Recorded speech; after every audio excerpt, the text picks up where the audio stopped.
Hi, it's Blake with FicheBait. In this video, we will be installing Laserfiche 11 using the Laserfiche Deployment Toolkit version 1.1.1.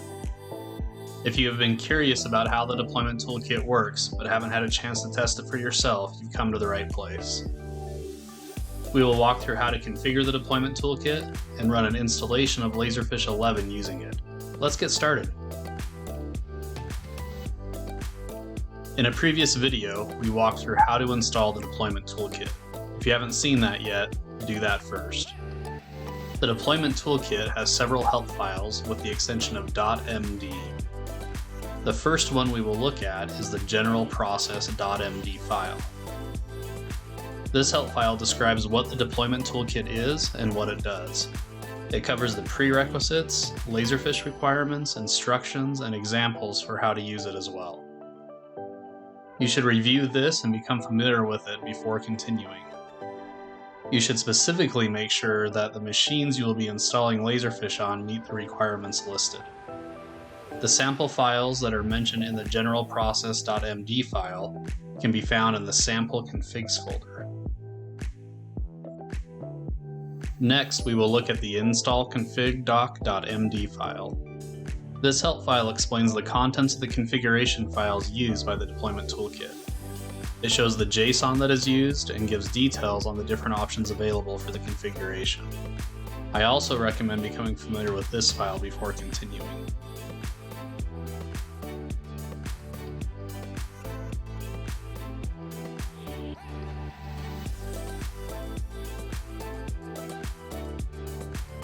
In this version of the deployment toolkit, a GUI interface was created to make creating and editing the configuration files easier. We will use the Laserfiche Deployment Toolkit configuration utility for this video so you can see how it works. When you first open the Configuration Deployment Toolkit configuration utility, you first need to select whether you want to create a configuration file from scratch or use an existing one, like one of the sample config files we mentioned earlier. Let's first look at our options if we choose to create a configuration file from scratch. You can see that for the options and the different steps that we have to add each one manually.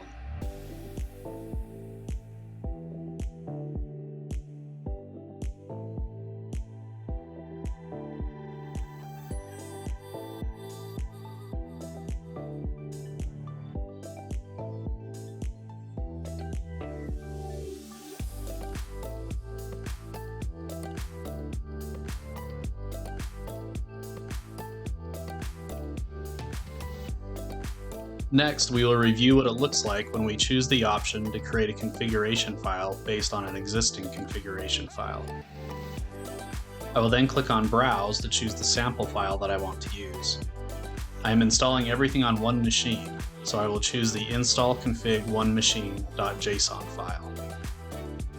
Once the file is uploaded successfully, I'll go ahead and click Next. You can see that the options are the same as when we create it from scratch, but when you go to step 3, we see that the applications are already added for us based on the sample config that we chose.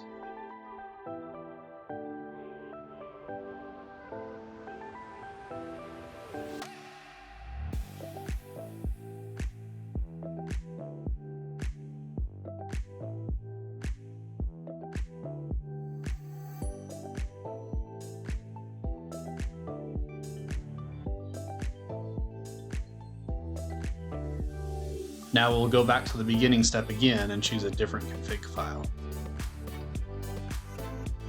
I created a script beforehand that we're going to walk through, and I will explain the options in more detail. I will browse out to the config file that I saved, and it will ask me for the encryption key so I can edit it.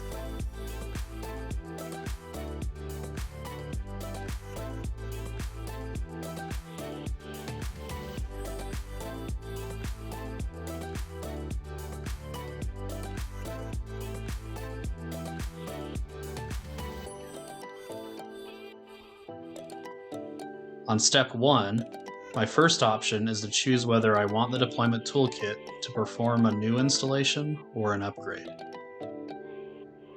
Next, we have the encryption key that will be used to encrypt the passwords you enter in the configuration utility, so they don't appear as plain text in the config files.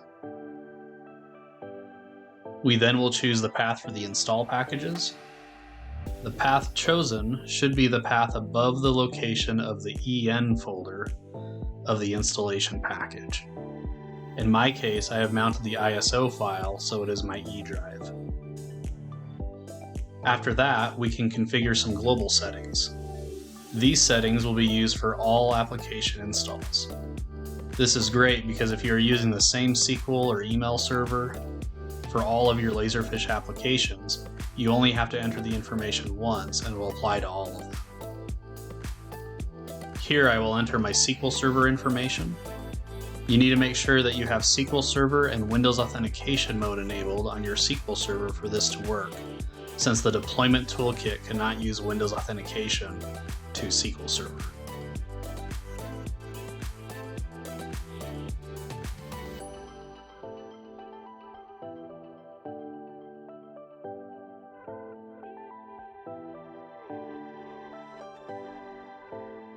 Next, I will enter my email server settings and click Next. On step 2, we configure the different machines that we want the Laserfiche software installed on. I am installing software on a single machine, but if you are using multiple servers, you would add a machine for each one of them here. The fully qualified domain name and the TLS certification thumbnail are required. This is because the Deployment Toolkit will automatically set up SSL or TLS communication for the Laserfiche applications that are installed. This includes for Laserfiche Server and Workflow as well. On step 3, we get to configure which applications we want to install. In this version of the Deployment Toolkit, there is a known issue with installing Audit Trail, so you will notice that it is not included in my applications list. If I click the Edit Settings button for each application, I can see the version and other information that will be used for each application. For the Laserfiche server, you can specify which repositories you want created automatically, the SQL database name, and if you want to include or enable the WebLink Public Portal license. For Workflow, you can specify the system folder path and database name. You can also see that you can select whether to use the global SQL and email settings and to connect to all the repositories configured for the Laserfiche server to create. You get similar options for the web client and also forms. Next, we get to review the options we have set. You will notice that for Directory Server, I have configured it to create groups and users automatically, and which user should be used as the initial form system admin account. If everything looks good, click the Generate Configuration File button, and you will be prompted for a location to save the file. Now that we have our configuration file ready, it is time to install Laserfiche 11. I will open the PowerShell script used to run the install.